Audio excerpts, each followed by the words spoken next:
Ad at TaylorvilleDailyNews.com.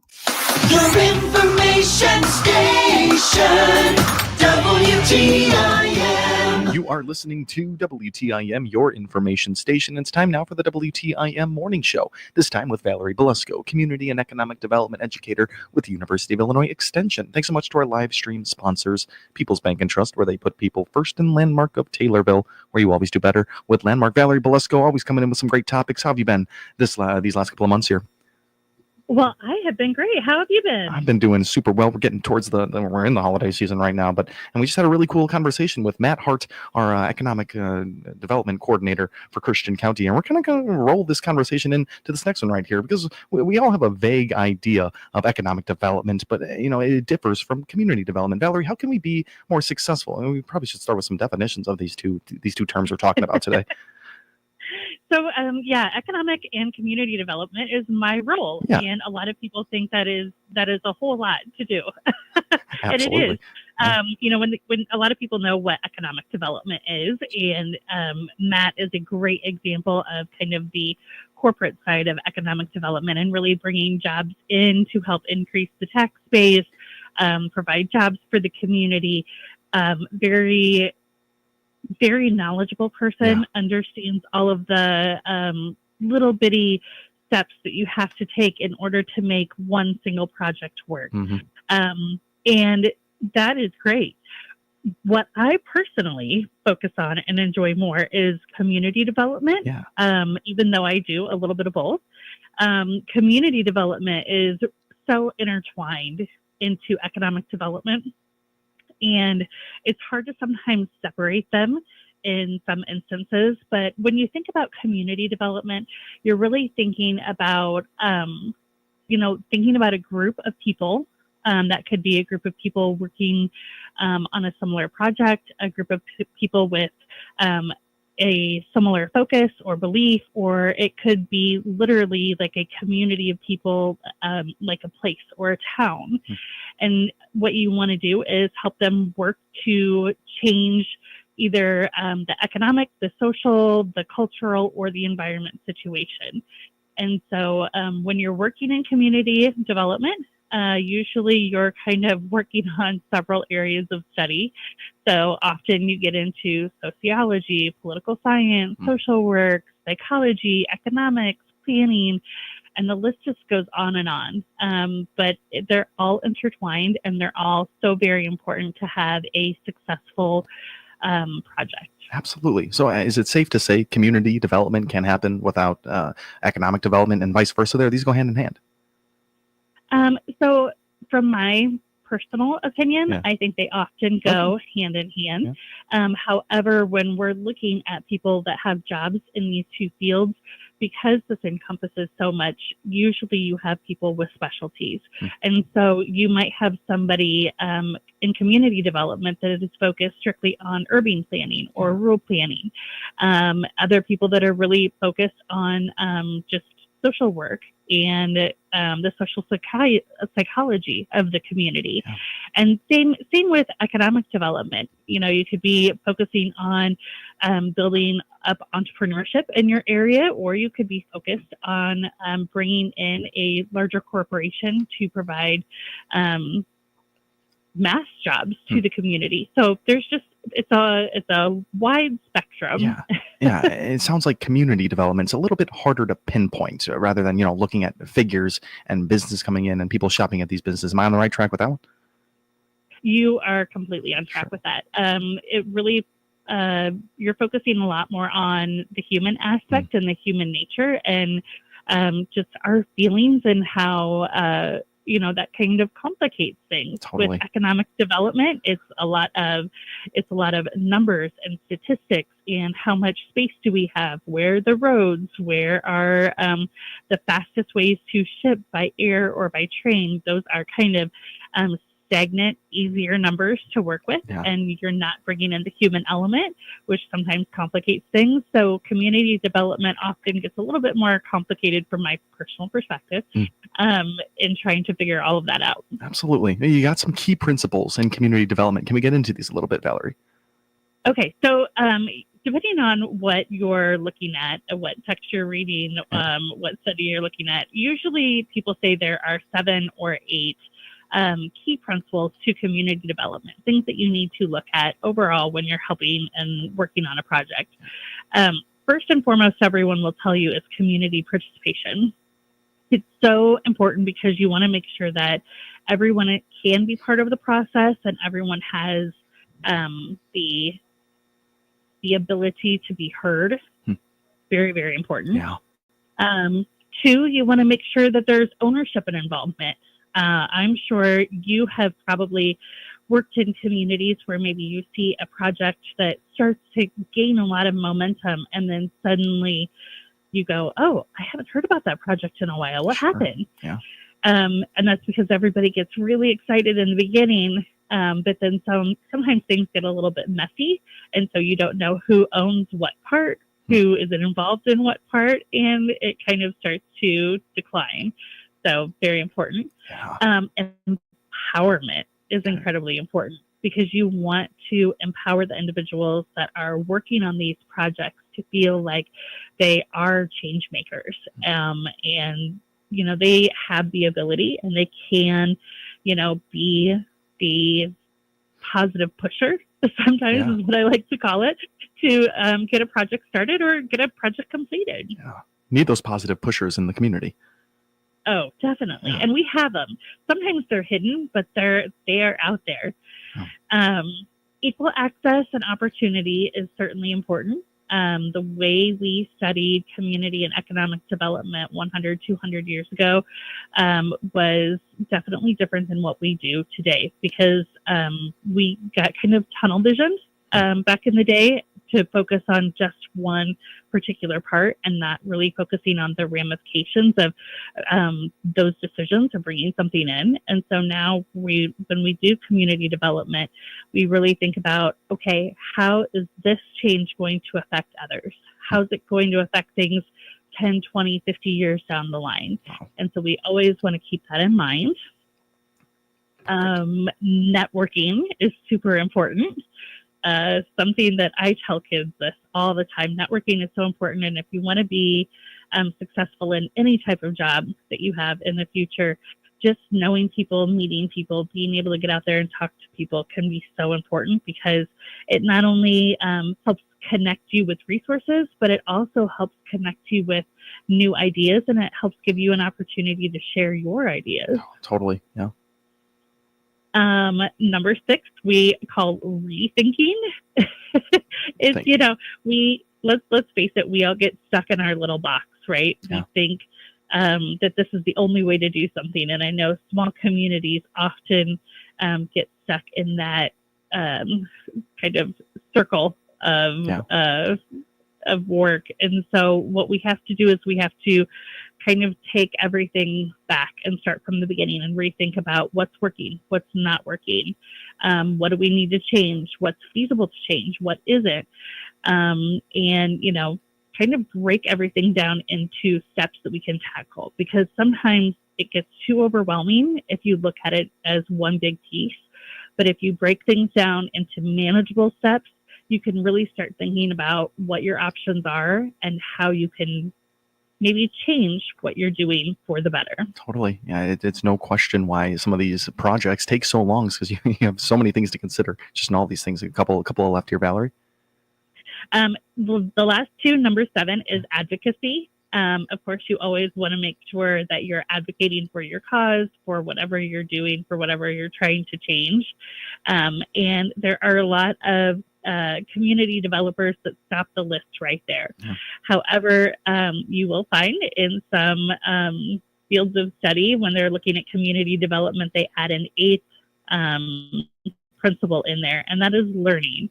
And that's just because we're human. We're constantly changing, adapting, evolving.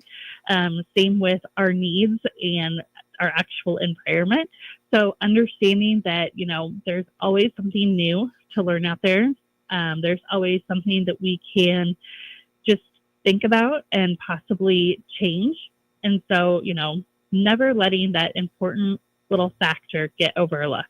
Absolutely. We're going to look more into the implementation, the effects of these 7 or 8 key principles in community development with Valerie Belusco when we come back from this break here. So much information and a very, very informative conversation so far with Valerie Belusco. She's our community and economic development educator with the University of Illinois Extension. Thanks so much to our live stream sponsors, People's Bank and Trust, where they put people first, and Landmark of Taylorville, where you always do better with Landmark. We'll be right back on WTIM, your information station. Your information station, WTIM. Let's check the markets now on the RFD Radio Network. I'm Jim Taylor. Steady trade with corn, beans, and Chicago. Wheat, March corn down 3 3/4, 444.5. May corn down 3 1/4, 452.25. July corn down 2 3/4, 455.5. January beans up half a penny, 9.96. March beans unchanged, 10.02 3/4. May beans down 1/4, 10.12 3/4. March wheat down 4, 559.25. May wheat down 3 3/4, 569. January bean meal down 50 cents, 290.60. January bean oil up 7 cents, 42.51. Livestock trade, January feeders 259.82, up 77 cents. December live cattle up 95 cents, 193.20. December lean hogs up 12 cents, 83.62. Energy market, January crude oil down $1.02, 69.27. Jim Taylor, RFD Radio Network. Ho, ho, ho! You know who here with a special gift for your holiday season. Just in time for the holidays, your farmer-owned dairy, Prairie Farms Dairy, brings you holiday milks. Find the 14-ounce grab-and-go personal-size eggnog, plus a variety of holiday milks, eggnog, and holiday custards, all in quarts, in your favorite grocer's dairy case for a limited time. Holiday milks from Prairie Farms Dairy, bringing farm fresh quality from their family to yours for 85 years. Ho, ho, ho, gotta go. Get some holiday milks for those crazy elves. Hey, Troy. Yeah? Sock it to me. Well, okay, since you asked for it. Wait, no, I mean sock as in socks for seniors. It's that time again, isn't it? It sure is, Troy. The time when kind-hearted folk from far and wide drop off new, warm, fuzzy, and funny socks at Jansen's Heating and Air. We then deliver those donated socks to our elderly friends and neighbors at local assisted care facilities. A new pair of colorful, comfy socks may not seem like much, but they brighten the season for seniors spending the holidays away from home and family. The deadline is Friday, December 13th, so drop off new pairs of ho-ho holiday socks during regular business hours at Jansen's on West 40 in Effingham. Or give them to your Jansen's tech during a service call and get $5 off your bill. The funnier, funkier, and flashier the socks, the more memorable they'll be. It's our favorite time of the year. Be honest, Troy, you weren't really going to hit me, right? Troy? Learn more about socks for seniors at jansensheating.com. With over 8 hours a day of agriculture programming weekdays and 2 hours on Saturdays, WTIM AM, FM, and online is your ag information station. Listen by tuning in on air or online, and listen to WTIM Ag podcasts anytime. Hello, this is Dr. Bill Byers, and winter is here, along with all those aches, pains, and injuries. So let me or Dr. Harbert at Byers Chiropractic in Pana help you with all those needs. For more information, go to byerschiro.com or click on my banner ad at TaylorvilleDailyNews.com. Your information station, WTIM. Back here on the WTIM Morning Show, this time with Valerie Belusco, Community and Economic Development Educator with the University of Illinois Extension. Thanks so much to our live stream sponsors for this WTIM Morning Show, People's Bank and Trust, where they put people first, and Landmark of Taylorville, where you always do better with Landmark. We learned about the 7 or 8 key principles in community development. We learned what community development is in that first half with Valerie, and if I could, I'll read off these keys: community participation, ownership and involvement, empowerment, equal access and opportunities, networking, rethinking, advocacy, and learning. Can we get some examples of community development out in the community, Valerie? Well, there are so many different examples that I could give. Yeah. So I'll try to stick with some that maybe you've had in your own community. Sure. Yeah. Things like nutrition programs. Or creating like farmers markets that can be very important for areas like ours that are often considered in food deserts. And so making sure that you're planning to have successful programs or successful markets can be incredibly important. But you also have to understand what people need, what they're able to spend, where they're able to actually get to, like the location, things like that. And you have to take all of that into consideration. Okay, so something as simple as, a pressure cooking class over at the hospital. That's something that's an extension program right there. But that's community development. It does have community development does play a role in that. Sure. It certainly does.